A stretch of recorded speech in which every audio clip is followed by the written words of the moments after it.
लाडकी बहीण योजना नवीन अपडेट. आता या महिलांना मिळणार दरमहा फक्त 500 रुपये. शासन निर्णयात स्पष्ट. नमस्कार.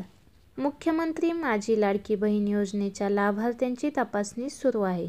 पात्र नसलेल्या महिलांना योजनेतून वगळले जाणार आहे.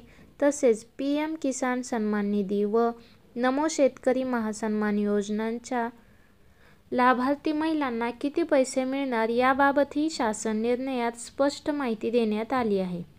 पीएम किसान आणि नमो शेतकरी महासन्मानच्या लाभार्थ्यांना किती रुपये मिळणार? 28 जून 2024च्या शासन निर्णयानुसार लाडकी बहीण योजनेतून पात्र महिलांना दरमहा 1,500 रुपये म्हणजेच वर्षाला 18,000 रुपये मिळतात.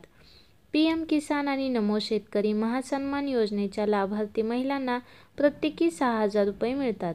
त्यामुळे या महिलांना एकूण 12,000 रुपये आधीच मिळत असल्याने त्यांना लाडकी बहीण योजनेतून दरमहा फक्त 500 रुपये मिळतील. इतर पात्र महिलांना पूर्ण 1,500 रुपये मिळत राहतील. लाडकी बहीण योजनेच्या लाभार्थ्यांची स्क्रुटिनी सुरू. महिला व बालविकास विभागाने डिसेंबरमध्ये 2,46,00,000 महिलांना लाभ दिला होता. मात्र जानेवारीमध्ये ही संख्या 2,41,40,00,000वर आली आहे. गेल्या 2 आठवड्यांपासून सरकारकडून लाभार्थ्यांची चौकशी सुरू आहे. यासाठी परिवहन, कृषी आणि आयकर विभागाची मदत घेतली जात आहे. अपात्र महिलांची संख्या किती आहे?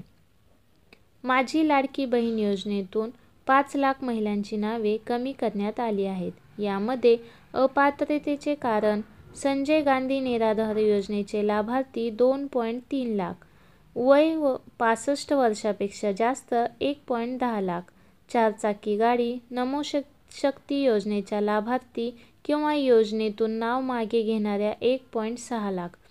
एकूण अपात्र महिलांची संख्या 5,00,000. अपात्र महिलांकडून पैसे परत घेतले जाणार नाहीत. महिला व बालविकास मंत्री अदिती तटकरे आणि मुख्यमंत्री देवेंद्र फडणवीस यांनी स्पष्ट केले आहे की याआधी मिळालेली रक्कम परत मागितली जाणार नाही. मात्र जे निकष पूर्ण करणार नाहीत त्यांचा लाभ थांबवला जाईल. लाभार्थी महिलांची यादी तपासणीसाठी विविध विभागांचा सहभाग. 5,00,000 अपात्र महिलांना योजनेतून वगळले गेले. पीएम किसान आणि नमो शेतकरी महासन्मानच्या लाभार्थी महिलांना दरमहा फक्त 500 रुपये मिळणार. अपात्र महिलांकडून पूर्वी दिलेले पैसे परत घेतले जाणार नाहीत. धन्यवाद.